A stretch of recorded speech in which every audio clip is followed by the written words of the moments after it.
अस्सलाम वालेकुम दोस्तों, मैं हूं आपका दोस्त doctor Mohammad Saeed Khan SK health and education channel की जानब से आपकी खिदमत में हाज़िर हूं। मुझे मिल गई है एक किताब जो कि हिकमत की बहुत ज़बरदस्त किताब है और एक बहुत ही पुराने हकीम साहब की किताब है। उसमें से आपकी खिदमत में कुछ मैं नुस्ख़ाजात लेकर हाज़िर हुआ हूं। आप जो है ना इस वीडियो को मुकम्मल देखिएगा, स्किप ना कीजिएगा। और आपसे गुजारिश है कि आप मेरे चैनल को भी ज़रूर सब्सक्राइब कीजिएगा और साथ ही बेल के आइकॉन को जो है ना वो ज़रूर दबाइएगा, ताकि मेरी हर आने वाली नई वीडियो का आपको पता चल सके। तो चलिए दोस्तों, चलते हैं अपने नुस्खे की जानब।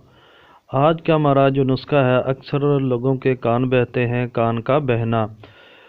इस तारीफ़ मर्ज़ क्या है? कान की बैरूनी नाली की झिल्ली में सोजन होकर पीप आने लगती है और मतवातर कान बहने से दिमाग कमज़ोर हो जाता है।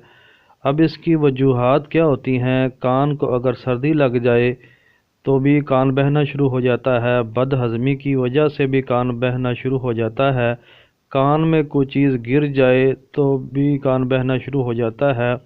बच्चों में दांत निकलने, कान का मैला होना, खराबी खून और बाज़ जल्दी बीमारियों की वजह से ये लाहक हो जाता है। अलामात इसकी क्या हैं? कान में सख्त सोजश होती है जिससे कान में दर्द होता है। बाज़ दफ़ा दर्द इस कदर शदीद होता है कि नींद नहीं आती और वो 2-3 दिन के बाद जर्द रंग का मवाद निकलने लगता है जो बाद में पीप में तब्दील हो जाता है। अगर ज़ख़म कान के अंदरूनी हिस्सा तक चला जाए तो दौरान सर की तकलीफ़ शुरू हो जाती है। तो दोस्तों, आओ अब जो है ना हम इसके इलाज की तरफ चलते हैं। जैसा कि आपको मैं देसी इसका इलाज बताने वाला हूँ। नंबर 1 नुस्खा आप लिख लें।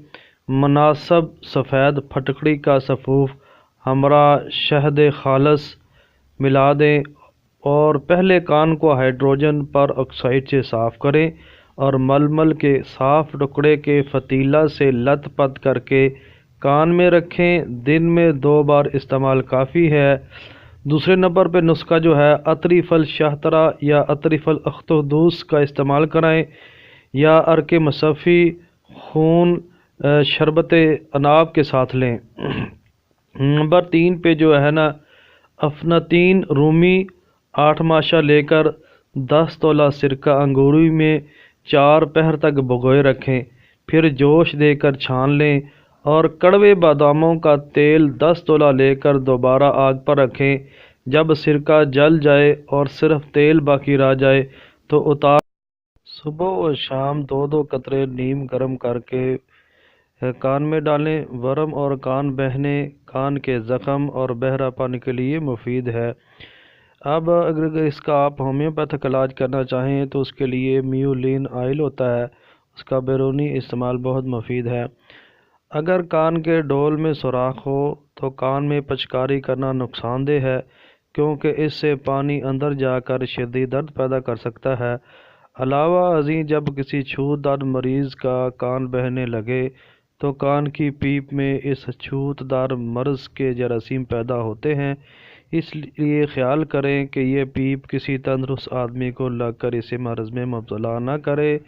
ग़ज़ा व परहेज़ क्या होती है इसमें?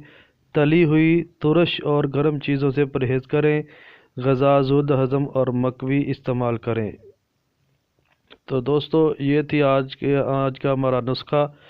तो इससे पहले आपसे गुजारिश है कि आप जाते जाते हमारे चैनल को ज़रूर सब्सक्राइब करें। अल्लाह हाफ़िज़।